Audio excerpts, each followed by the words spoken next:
एका बाजूला पश्चिम बंगालमध्ये तब्बल 4,000 ईव्हीएम मशीन जळून खाक होतात. दुसऱ्या बाजूला पेपरफुटीच्या वादाच्या काळात शिक्षण विभागाशी संबंधित इमारतीला आग लागल्याची बातमी समोर येते. आणि मग देशभरात एकच प्रश्न विचारला जातो, हे सगळं नेमकं चाललंय तरी काय? मित्रांनो, भारतात आग लागण्याच्या घटना नवीन नाहीत.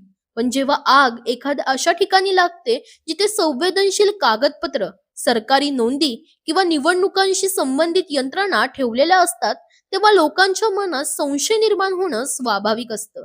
पश्चिम बंगालमधील कोलकात्यात एका 9 मजली सरकारी इमारतीला भीषण आग लागली. ही आग एवढी मोठी होती की ती पूर्णपणे नियंत्रणात आणण्यासाठी अग्निशमन दलाला 24 तासांपेक्षा जास्त वेळ लागला. नंतर समोर आलं की या आगीत सुमारे 4,000 ईव्हीएम मशीन जळून नष्ट झाल्या आहेत. आता इथे एक गोष्ट लक्षात घ्यायला हवी, या ईव्हीएम सध्या निवडणुकीसाठी वापरात नव्हत्या. त्या आधीच्या विधानसभा निवडणुकांमध्ये वापरण्यात आलेल्या मशीन होत्या आणि नियमांनुसार सुरक्षित ठेवण्यात आल्या होत्या. पण प्रश्न असा आहे, इतक्या मोठ्या प्रमाणात ईव्हीएम एकाच ठिकाणी होत्या आणि त्या आगीत नष्ट कशा झाल्या? याहून महत्वाचं म्हणजे राज्य सरकारमधील काही मंत्र्यांनीच घातपाताचा संशय व्यक्त केला आहे. आग खालच्या मजल्यांवर लागली आणि नंतर वरच्या मजल्यांपर्यंत पोहोचली, त्यामुळे अनेक प्रश्न उपस्थित होत आहेत.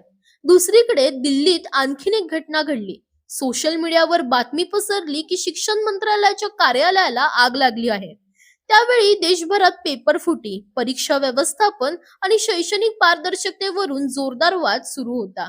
अनेकांनी या दोन गोष्टी जोडण्याचा प्रयत्न केला, पण नंतर शिक्षण मंत्रालयाने स्पष्ट केलं की आग मंत्रालयाच्या मुख्य कार्यालयाला नव्हे, तर एका शैक्षणिक संस्थेच्या परिसरातील इमारतीत लागली होती. म्हणजे सोशल मीडियावर फिरणारे अनेक दावे चुकीचे होते.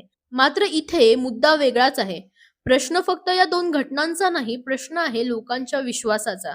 जेव्हा एखाद्या निवडणुकीशी संबंधित यंत्रणा जळतात तेव्हा लोक प्रश्न विचारतात. जेव्हा सरकारी कार्यालयाशी संबंधित इमारतीला आग लागते तेव्हा लोक प्रश्न विचारतात. जेव्हा चौकशी सुरू असते आणि त्याच काळात अशा घटना घडतात तेव्हा संशय आणखीन वाढतो.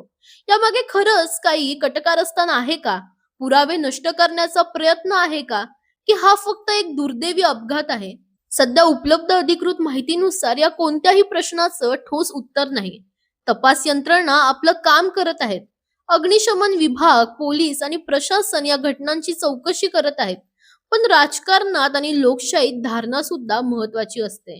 कारण निवडणूक व्यवस्था असो किंवा शिक्षण व्यवस्था, त्या व्यवस्थेवर लोकांचा विश्वास टिकणं सर्वात महत्वाचं असतं.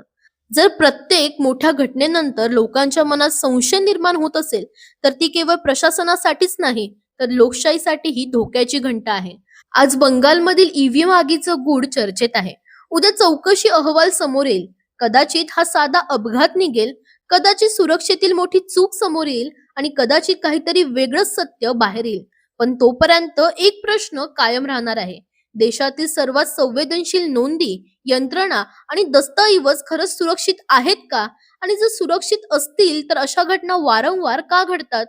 तुम्हाला काय वाटतं, हा फक्त योगायोग आहे की यामागे काहीतरी मोठं कारण दडलं आहे? तुमचं मत कमेंटमध्ये नक्की सांगा आणि अशाच अपडेटसाठी इंडिया लीडर या युट्यूब चॅनलला सबस्क्राईब करायला मात्र विसरू नका.